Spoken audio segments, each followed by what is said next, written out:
Hi everyone, welcome to Macro webinar 2024 in Review, 2025 in Focus, Financial Insights and Outlook. I'm Wendy, Global BD Executive at Macro. So we received a lot of positive feedback from our last webinar, and today we are excited to take a step further. To enrich the content we share, we invite one of our distinguished partner, Ayesha Tariq, CFA, to join us. For those who may not so familiar with Macro or Ayesha, let me give you a brief introduction first. So Macro is the world's leading analysis platform with more than 400,000 registered users globally. We transform micro and financial data into dynamic charts covering 40 million data points across all asset classes and economic trends. So to wrap up, Macro provides the best tool you need to find market insights in seconds. Now, it's my privilege to introduce today's guest, Ayesha Tariq, CFA, the founder of Macrovisor. Macrovisor specializing in delivering global macro research and cross-asset class investment strategies. With over 19 years of experience in financial markets, Ayesha excels at delivering actionable insights that empower clients to make well-informed decisions. And you may have noticed that today we are connecting from Taipei while Ayesha joined us all the way from Dubai. We hope you enjoy this experience as much as we do. Now let's pass it over to our expert speaker, Ayesha. So hi, Ayesha, how's everything in Dubai? Hi, Wendy. So Dubai is great. It's a bit warm actually for December. We were just talking about that. But before we begin, let me just say thank you so much for having me on. You know, I love using Macro. It's such a great tool. And I'm so honored that I'm on with you today to present this webinar. So Thank you. shall we just jump in? Sure. So Ayesha, feel free to share more about your career journey. Perfect. So I think we talked about this a little bit before as well. I actually I studied marketing actually in university, and I was ready to have a career in advertising or branding.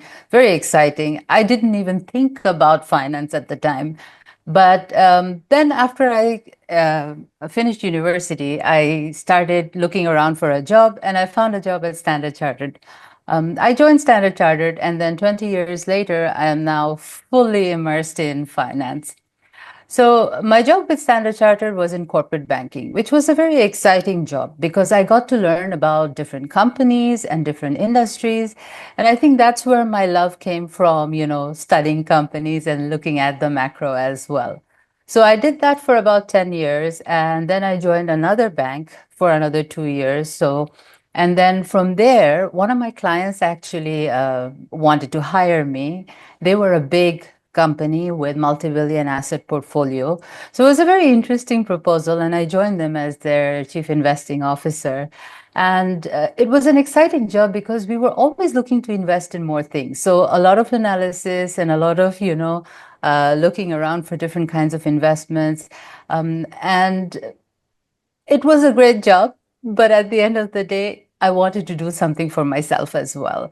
So after about 2.5 years, I left that job and I started my own consulting company. I did that for a while, but then COVID hit, unfortunately.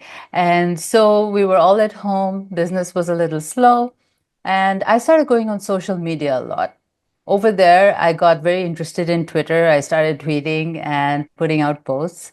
Actually, I met my partner over there, and I joined the company Trader8, which is an trading company. We teach traders how to trade.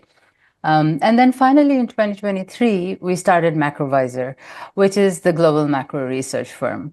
So all in all, that's my journey to where we are today. Thank you for the wonderful introduction, Aisha. And in addition, reflecting on the entire year's performance is really essential for analysts. It allow us to identify the areas for improvement and optimization. So by getting started, let's dive into 2024 first. So how did the global markets perform across key asset classes like equities, forex, bonds, and commodities? What are the major drivers behind their performance throughout the whole year? Great question. So 2024 was an interesting year for sure. We saw global equities actually continue their upward trajectory quite a bit, right? And this was obviously led primarily by the US markets. The US markets pulled up the entire world, let's say. And most of that was on the back of the AI theme. We saw a lot of people hide out in the Max 7. And so it was a very narrow leadership, but tech companies obviously performed the best. When it comes to the economy, our K-shaped economy thesis, where we said, the top 25% would still keep spending and the bottom 50%, would struggle a little bit. So that theory kind of played out during the year as well. And that kept the US economy quite strong, the spending at the top 25%.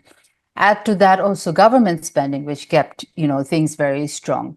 So I think the momentum continued until we saw some of the macro factors start playing out and some of the political changes coming through towards the second half of the year. So that kind of changed things for equities outside of the US.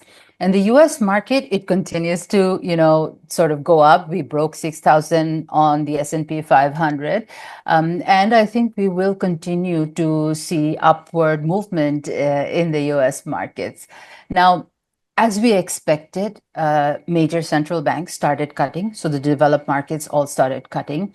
And they started cutting rates after the mid-year. And following this, the emerging markets also started to cut rates, right? Because the US dollar started to decline a little bit after May, and that was a good thing because that helped inflation in the emerging markets. And so the emerging markets could also start to ease the central bank rate because inflation started to come down. However, things have not, remained as such. We've seen the US dollar start to go up again, and we need to keep an eye on this for the next year. So I think in terms of commodities, one of the biggest winners for the year has been gold. We've been very bullish on gold as well. Unfortunately, because of the geopolitical tensions, that's one of the reasons it started to go up. And the other is obviously the slowdown in rates, which is a good thing. But commodities on the whole had quite a mixed performance, again, because of the movement in the dollar as well. Oil prices, we saw, declines in oil prices towards, after the second half of the year. Some of that had to do with an oversupplied market, which is still the situation. And there was also some increases from time to time, namely because OPEC Plus kept on saying that they want to keep production cuts in place. And secondly, we also had the geopolitical tensions in the Middle East. Now, when it comes to base metals, copper and aluminum, we saw some improvement because of all this green energy drive, right? And because of the drive for EVs. But that still remains quite a lot under pressure.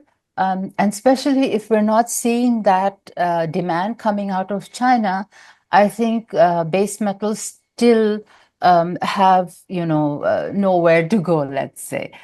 So overall, I think 2024 in terms of commodities has been a balanced year. Not a lot of gains, not a lot of losses, like other than gold, of course. And we need to see how this plays out in 2025. Finally, I think we can just look at bonds very quickly because you asked. So I think government bonds, they performed largely as we expected. We knew rate cuts were coming, but we also said at the long end, we expect long end yields or rates to stay high. And that's exactly what we saw in terms of government bonds. So we have the long end pulling up the yield curve. The yield curve was inverted. That also became normal. So we disinverted. So that's another thing that happened this year. Very important event. But all in all, this means that bonds at the long end still are not performing the way, everybody hoped it would.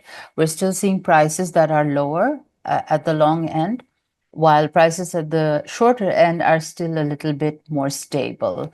Again, another thing that I think we need to be cautious about, because the bond market has been cautious for the year and I think continues to be cautious going into 2025. Indeed, Many asset performers in 2024 have continued the trends we saw in 2023. US stocks have continued to reach new record highs, driven largely by tech companies and gold. And asset macro has consistently favored over the past years, has maintained its strong upward momentum.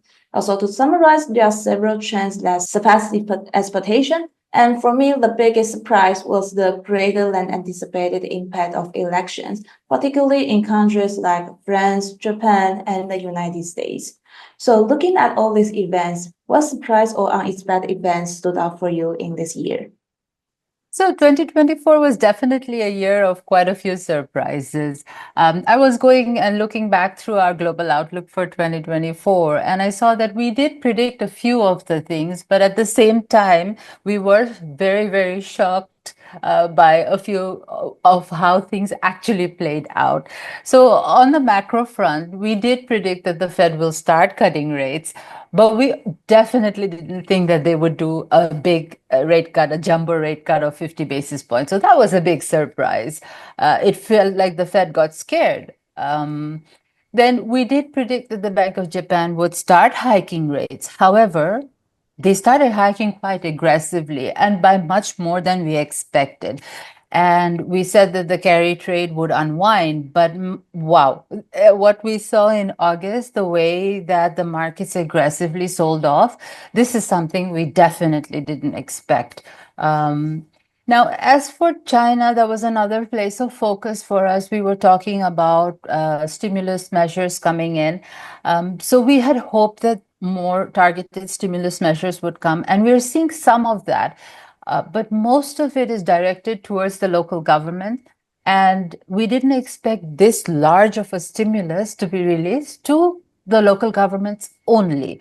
So that's another little bit of a surprise for us there. And we think this is the right approach. It's not the wrong approach. But for the markets to do well, further measures will be needed. So again, definitely a year of surprises. We knew that we were going to have about 60% of the world's GDP having elections this year. We saw that.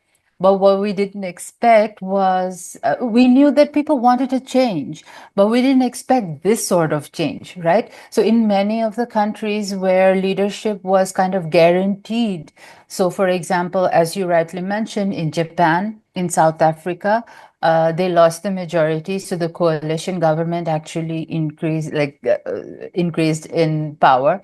And then we saw total changes of power in the US and the UK, big changes coming through. And these changes will lead and set the stage for what is to come in the next few years. So, a very interesting path ahead of us, quite a few challenges, but at the same time, very exciting. Yeah, sure. Speaking of elections, even though the US presidential election took place over a month ago, the financial market are still feeling the effects of the so-called Trump trade. This has led to notable volatility in equities, gold, and the dollar and the bond yields. So with that in mind, what are your thoughts on the Trump trade and its implication? Good question. So we're calling these the Trump trades, but really I think it's about the return of old economy stocks. So, and we're actually quite excited about this because all we've been seeing is the leadership of tech, right? And this will bring back some of the industrials, utilities, financials, and that will be a good thing because it will mean that the market is broadening out. So that's something that we've been wanting to see for the entire year, and we're finally getting to see that a little bit.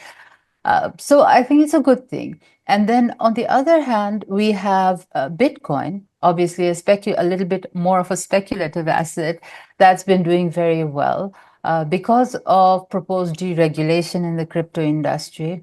So that's not a bad thing either, but we need to be a little bit careful here because what we may see is bubbles, right, in some of the other crypto segments, so like altcoins. I think Bitcoin itself has quite established technology and it's probably a safer bet. Um, in terms of price, I think there may be some resistance at 100,000. We saw some profit taking there already. So a little caution is expected. Can it go above 100,000? Yes, we definitely think it can go, but we don't know how, we don't know why, because it's very hard to understand the fundamentals of crypto. It's more on sentiment and driven by momentum. So something to look out for. In terms of bonds, yields have stayed elevated, and that's not because of the strength of the economy. So yields can go up because of economic growth or because of fear of inflation. What we are seeing is fear of inflation. And the bond market is actually worried about, Trump coming back and some of his policies bringing back inflation. And because of that reason, I think there is a cautious approach in the bond market, and we're seeing long end yields stay high. Probably something we'll see into 2025 as well. Yeah, thank you for your sharing. So while the Trump trade has certainly heightened some asset fluctuation, there are also a quiet trends starting to emerge. As you mentioned, this includes the increased stock sector rotations, along with like the continued rise of Bitcoin, the US dollar, and the US bond yields. So however, do these like trends have long-term implications, or they are just merely short-term shifts? And additionally, how might this development impact inflation, future Fed decisions, and other like global economies? So I don't think they are necessarily passing fads. I think some of it will have long-term implication. So the resurgence of these trades marks a shift towards, as I said, all economy stocks, right? And this could mean more reshoring initiatives and deregulation, which could drive demand for labor and materials, right? Pushing up wages, but also pushing up, inflation. Now, while we think productivity gains can, help with some of that, there are risks to supply chain volatility, and, because of tariffs, we could again see another round of inflation globally as well. This also, I think, creates a very tricky balance for the Fed, right? Because if inflation starts to go up again, this means it makes it harder for the Fed to cut rates. And at the same time, if the economy is weakening, it's a bit of a balancing act for the Fed. So, everything considered, what we might be facing in the US is higher borrowing costs for longer. So, as they say, higher for longer for the Fed. Now, internationally, I think some of these policies could affect trade, right? Global trade. The tariffs will put a lot of pressure, especially on export oriented companies. Now, for China, I think, there might be additional tariffs, additional sanctions, and that could actually um, create more headwinds in terms of opportunities over there. Overall, I think in terms of equities in the US, that's a good thing because the leadership is broadening. But in terms of the macroeconomic situation, yes, there are further implications. Some of them are good, some of them are not good. And so I think the risks are balanced. We'll need to see how these policies will be implemented for us to start making decisions. So I think being flexible again and updating our views as we go along will be very important for 2025. Sure, like while we have some experience from Trump's first term to use as a reference, the current situation seems to have some differences. Like, for example, based on Trump's recent statements, the target of the tariffs are no longer limited to China. They could probably include like Mexico, Canada, and even the BRICS countries. So, which could cause some pressure on the emerging market in 2025. And as you may have noticed, we use lots of charts for today's section. They all come from Macro. We offer a wide range of charts across 48 asset classes, helping you to explore and make informed decisions. Subscribe now and to access these insights and unlock even more potentials. So coming back, having discussed the impacts of the Trump trade, perhaps we can now move on to another topic we briefly touched earlier, the AI trend. The sharp rise in tech stocks in 2024 has been striking, but as stock price continue to soar, concerns are emerging as well. Is that AI market might be overinflated, potentially signaling a formation of bubble? So, how do you view this current investment strategy in tech stocks? You're right. I mean, it could be a bubble. This run for, AI and tech stocks has been remarkable. The demand for semiconductors is through the roof, and they've boosted revenues for companies like Nvidia and to a certain extent AMD, TSMC as well. But with so much excitement, it's natural to wonder whether this market is actually getting ahead of itself. And now there is some concern around AI. So when we think about how to approach this, I think diversification is very important. You can't rely too heavily on the same handful of AI leaders, okay? Because that kind of narrow focus can add a lot of risk, right? So other areas that could potentially benefit from AI, like cybersecurity, cloud infrastructure, some of the broader tech trends could be also important. Some of these are not, overvalued as well. Some of the valuations are better there. So those could be interesting areas to look at. Um, I think another thing to think about is what these companies are really worth. We obviously like to look at trades and charts, but we also like to look at the numbers and the financials. It's important to look at the fundamentals sometimes. Now, a lot of these AI stocks, as we said, are trading at sky high multiples, right? And we've seen something like this before during the dot-com bubble. And sometimes things can turn very quickly, and these valuations and these companies can collapse. Not the companies themselves, but the prices of the stock can collapse very quickly. So it's something just to be mindful of, not to get overly excited about things.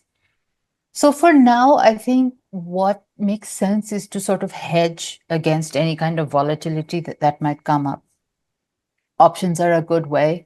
Another way is to look at, broad tech ETFs that can give you exposure to a number of different stocks and sectors, not just focused on AI, obviously. But one thing to remember is, look, I don't think AI is going anywhere, right? It's not like what we saw with the metaverse, that it's just a fad. So I think AI does have implications. Obviously, it has use cases. The question is how quickly we can translate this into use cases. That's what's going to be important.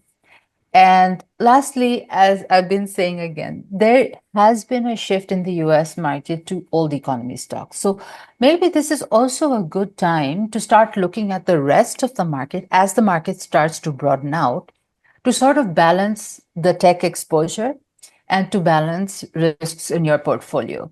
So there are quite a lot of opportunities in both the spaces, in the tech space, obviously, but also in the broader market. And maybe that's something to keep an eye on. Indeed, while AI holds significant potential, like Ayesha just mentioned, for every investor, the best way to mitigate risk is by diversifying their investment. A strategy that can help to achieve a more balanced portfolio. So before going on to the next question, I would like to ask one more about AI.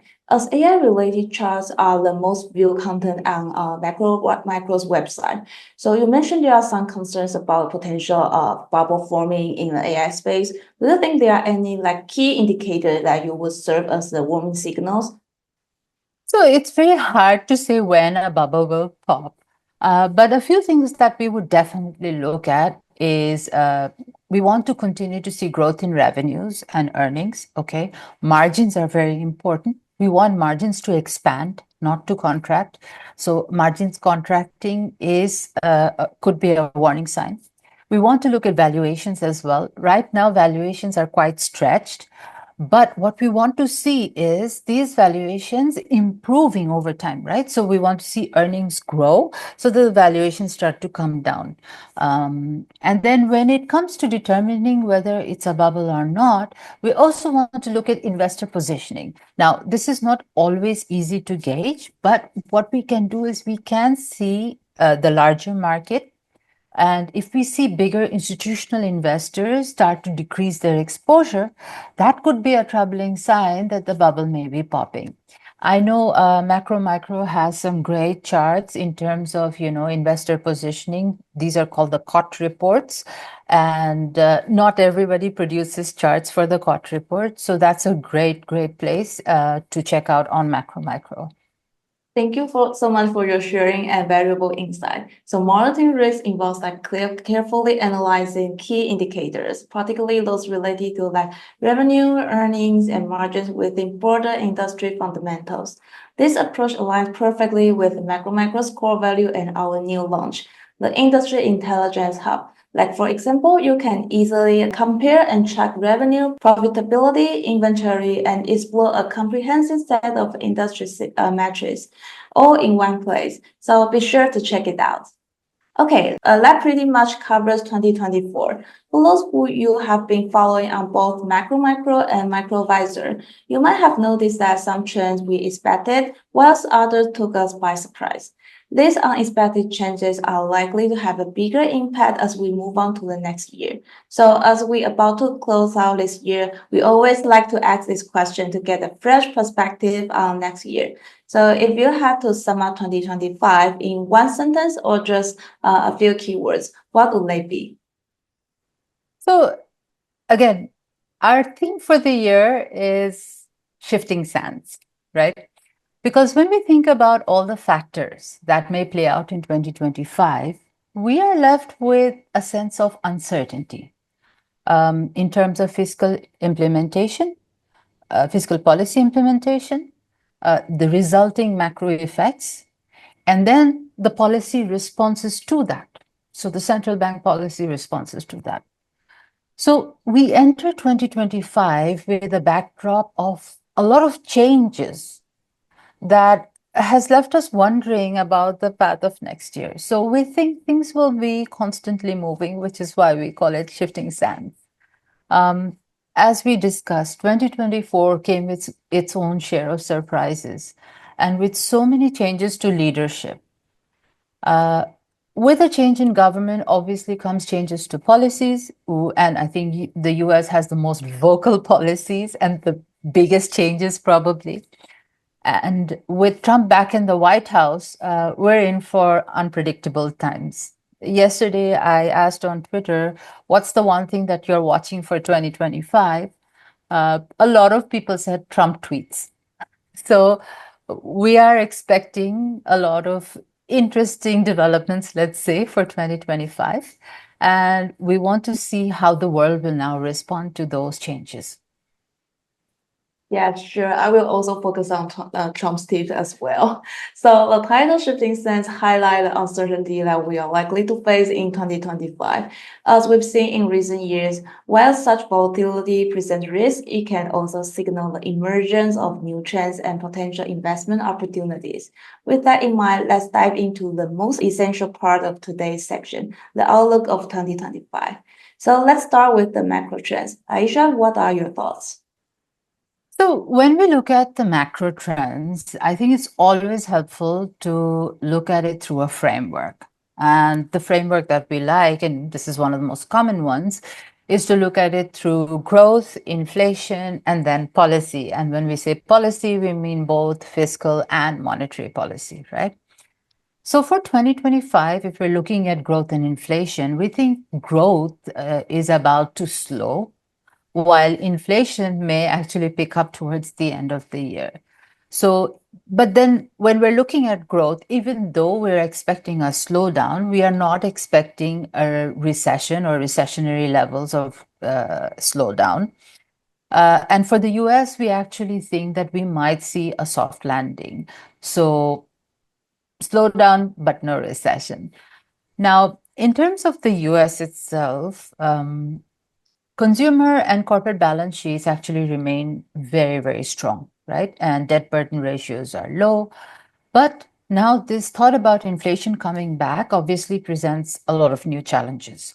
Um, because of these tariffs, because of tighter immigration policies, we do expect, wages to start to go up. In fact, immigration actually helped bring down core inflation in 2023 and 2024. Now the opposite might happen, and it might drive wages up, which leads to tighter labor markets, which leads to more costs for companies.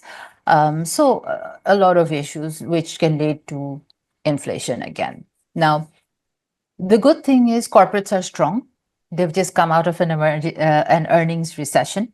There is positive growth outlook over there. But with the slowing economy, there are reasons to expect that earnings might also slow a little bit. So it will be important for us to keep looking at, the policies of tariffs and immigration to see how all of this is going to work out. Now, in terms of the euro area, they obviously have faced a lot of challenges. Manufacturing is slowing there. We can see that in the PMIs. Um, China's demand, or the lack of China's demand, has actually weighed quite a bit on the European economy and in terms of recovery over there. So we definitely see quite a bit of a slowdown in terms of, or at least a very low level of GDP in the euro area. We also think that there might be some fiscal consolidation there. And of course, we also have the issue of political turmoil. I think recently you may have seen that we had some issues in France with passing the budget. So all of these things actually, add to the uncertainty. In the UK, again, we think uncertainty kind of weighs on GDP growth. We expect the currency to be weaker, and that could sort of, bring back inflation because of higher import prices. We expect a softer economic outlook, some inflationary pressures coming back there as well. We have talked about the budget. We'll talk about that again in a little while.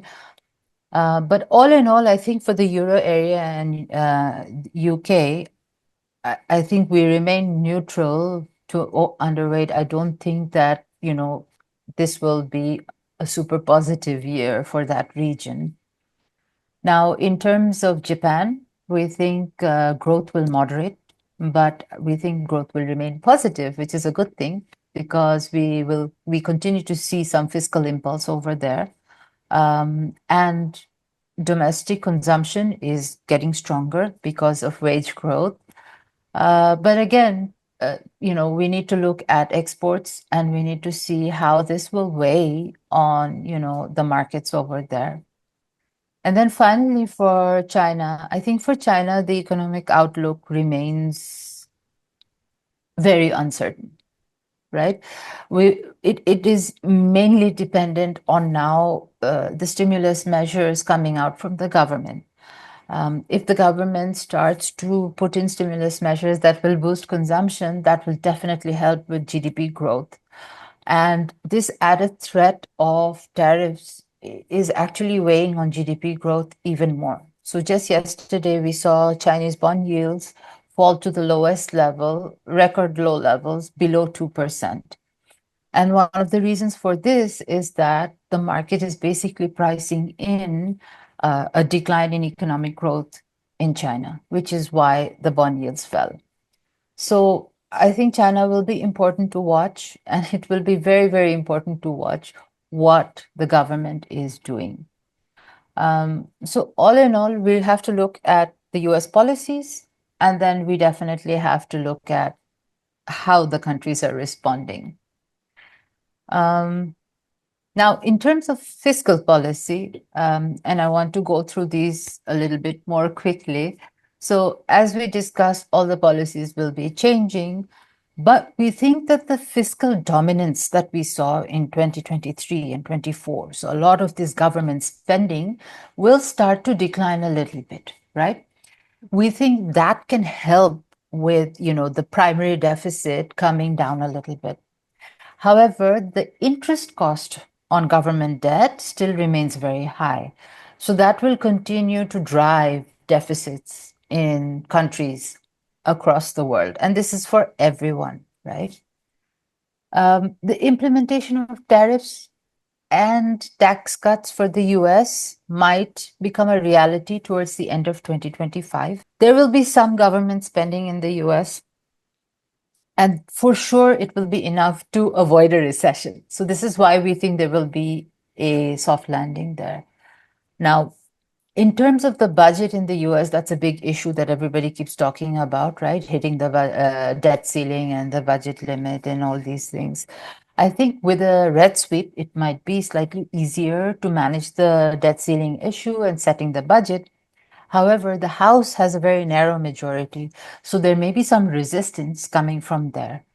And then finally, in the US, we want to look at Treasury refunding, which could actually push up long-term yields even further. So when yields go up, it weighs on the market, right? Now, in terms of Europe, as we said, some of the countries, we think we will see fiscal consolidation over there, particularly France, Spain, maybe Italy. But in terms of Germany, we think there may be an increase in fiscal spending, though. So that's something slightly different. In the UK, we just got the new budget from the new government, and this obviously has raised some concerns because it includes quite a bit of fiscal spending. And this could definitely complicate the path for the Bank of England's rate cutting cycle. So quite a few, challenges in the UK when it comes to matching fiscal policy to monetary policy. In terms of Japan and China, I think we just covered that. Japan, we think the fiscal impulse could continue. China, we want the fiscal impulse to come through. So two very different situations, but I think it all depends on how they want to navigate 2025. We'll just need to see. And then finally, when it comes to monetary policy or central banks, right? So the world cutting cycle. So I think, as we've talked about, we think inflation might remain sticky for the first half of the year.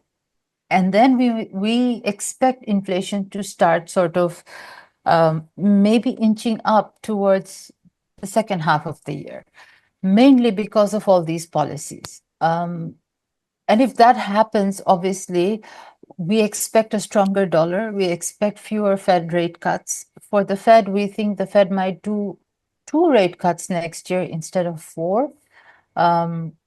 We might see a third rate cut in the second half if inflation stays in check. But this obviously makes it very, very difficult for other emerging markets, right? Because the emerging markets, if the dollar is very strong, if the Fed is not cutting, it makes it more difficult for emerging markets to cut rates. And so many of them would maybe have to pause. In terms of the euro area, we think growth in the euro area will remain weak. And so we think the ECB will actually be able to cut further. So they'll probably cut 4 times. But as we discussed, the UK, it might be a little bit more difficult. So they might cut maybe 2 times. But I think it's the emerging markets that we are most concerned about because they just started the easing cycle. And if the Fed cannot cut as expected and the dollar remains strong, then they may have to pause. Some countries, like, for example, Brazil, they've already started hiking again because of the resurgence of inflation. So, and with the strong dollar, commodity prices, if inflation gets high enough, we actually might see more hiking in emerging markets, which may not be the best thing. Wow, thank you for covering so much topic and region. And as we have discussed, we've covered like from macro trends to the difference between developed and emerging market. So now with the top-down mindset, let's narrow it down to the industry level. So with 2025 just around the corner, which industry do you think will emerge as key players, and what trends do you see the driving their growth? So When it comes to identifying industry trends, it's actually more challenging than looking at macroeconomic trends. Because with the macro, you have information, you have policies, you know which way things may be headed. But industry trends can evolve in very unexpected ways.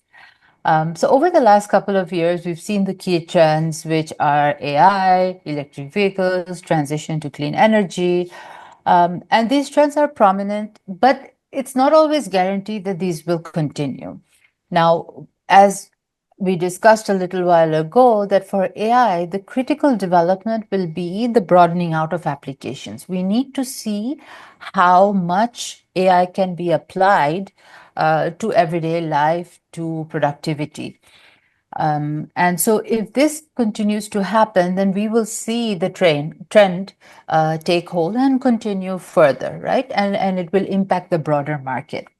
Now, EVs, on the other hand, there's less uncertainty there.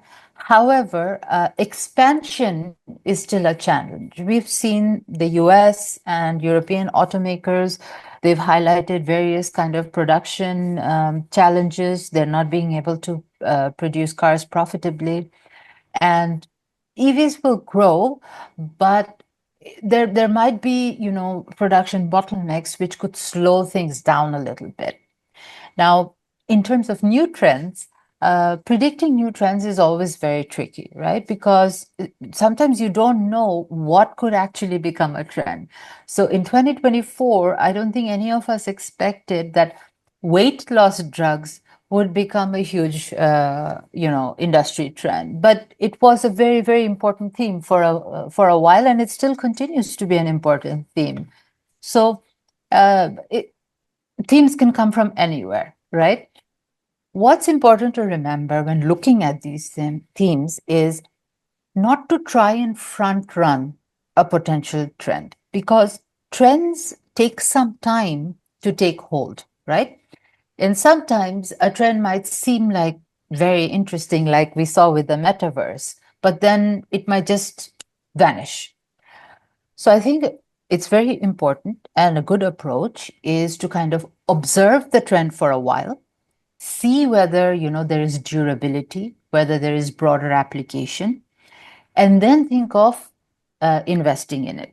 Now, I think the most important thing to do is be careful, but keep your eyes and ears open to make sure that you don't miss out on a trend, but also to make sure that you capitalize on it correctly.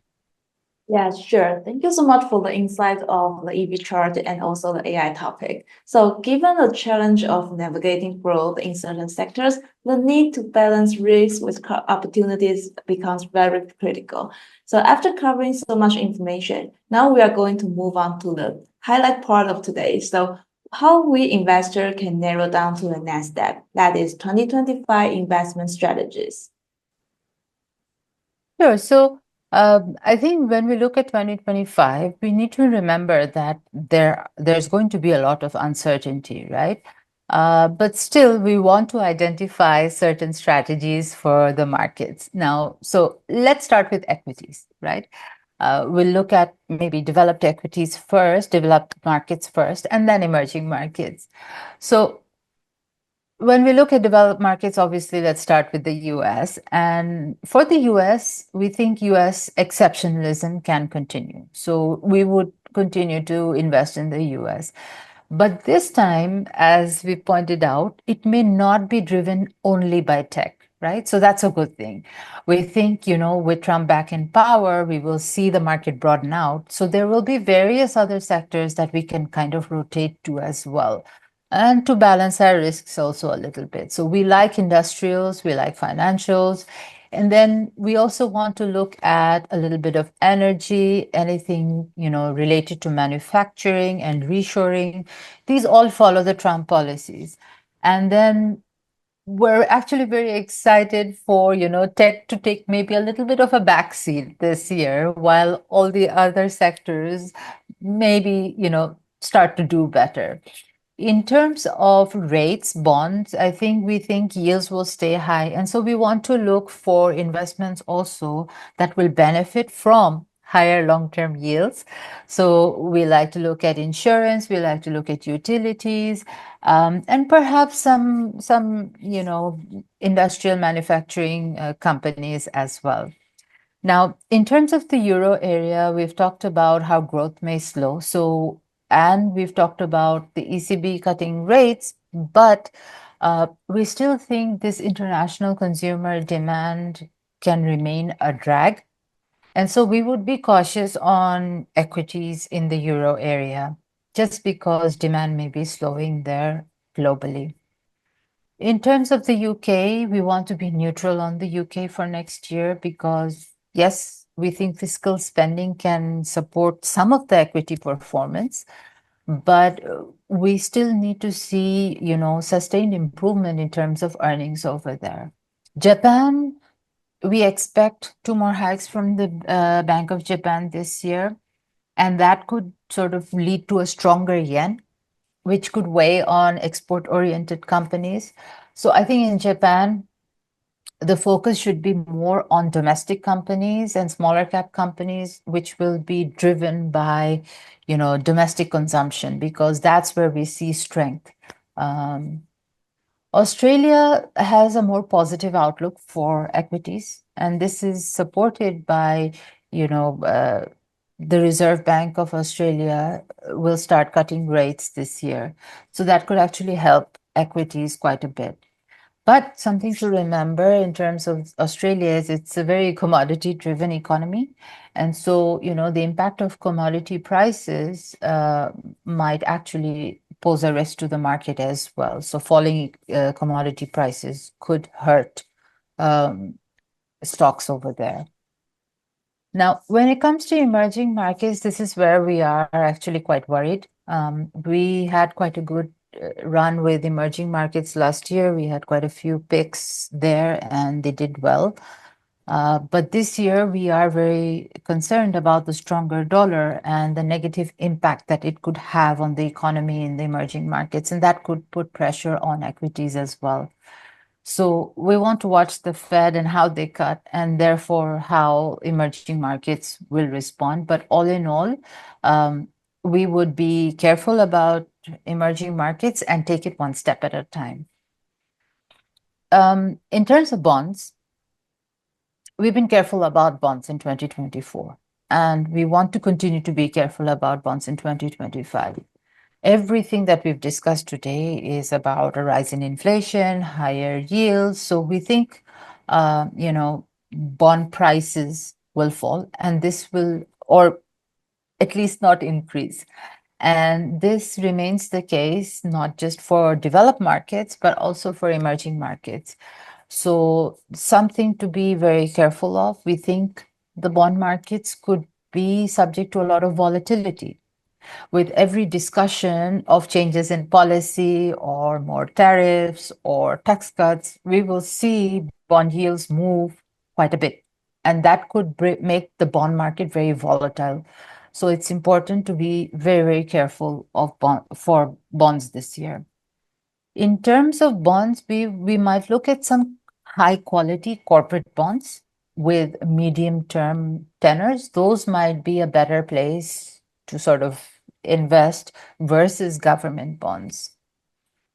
And then finally, we come to commodities. So now with commodities, I think we might see pressure overall on commodities because of a stronger dollar in 2025. We think gold will still be the only exception where, prices will remain elevated. So let's take the commodities one by one. So crude oil, first of all. So in terms of the oil market, I think the oil market still remains oversupplied and will continue to remain oversupplied for the first half of the year. Demand still remains, lackluster. We might see some spikes in prices because of geopolitical tensions. Our view is we see WTI, so US crude, between $64 to $69 per barrel. and we see Brent between $69 to $74 per barrel. It will be important to, follow OPEC Plus to see whether, they try to counteract some of the decisions coming out of, Trump's deregulation. So if there are increases in the US supply, OPEC might try to cut production again. So that's something to keep an eye on in terms of the oil market. So we don't think oil prices will, jump very much. It should remain kind of muted.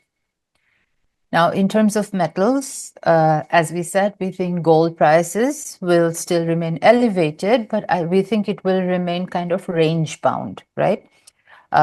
We still maintain our target of $3,000. And one of the reasons for this is because of the global uncertainty. With so many policy changes, so many things happening, we think one place for everyone to hide is definitely gold. So maybe gold is one, Bitcoin might be the other.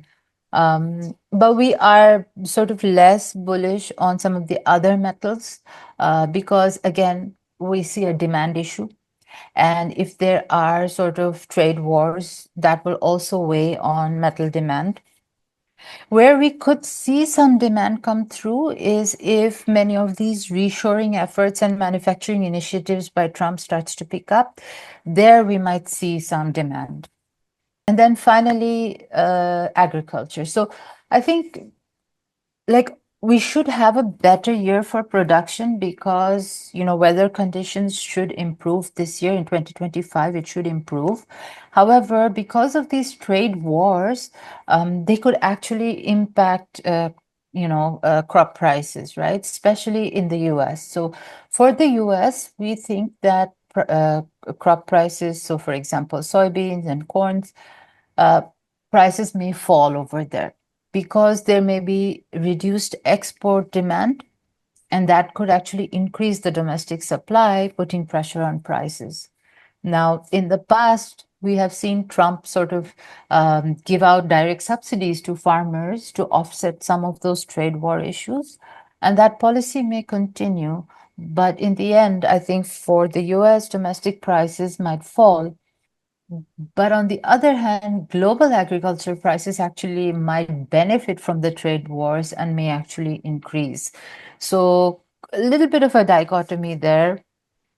Again, a very broad but very interesting market to look at. So just to sum up, I think we have some very exciting opportunities for 2025. When we sit here today and look out at 2025, we see a lot of uncertainty. And that's why it's going to be very, very important to be flexible, to be nimble, to follow things month by month, quarter by quarter, and to use resources and tools that are at your disposal, right? So macro micro is a great tool to use. And in terms of research, of course, we present a lot of research as well, and we will keep updating our views as we go along. But all in all, I think 2025 should be a very interesting year in terms of investing.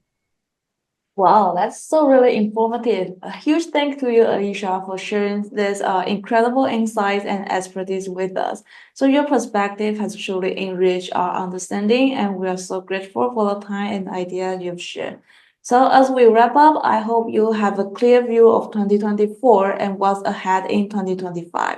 So to keep learning going, we are offering a 7-day free trial of MM Prime.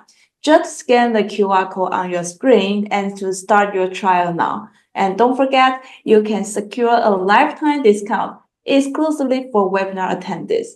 And then be sure to stay tuned for our upcoming webinars with more exciting topics to help you stay ahead of the curve. And thanks again. We will see you at the next one. So I hope this webinar helped and wish you a profitable and successful year ahead. And have a great day. Bye bye.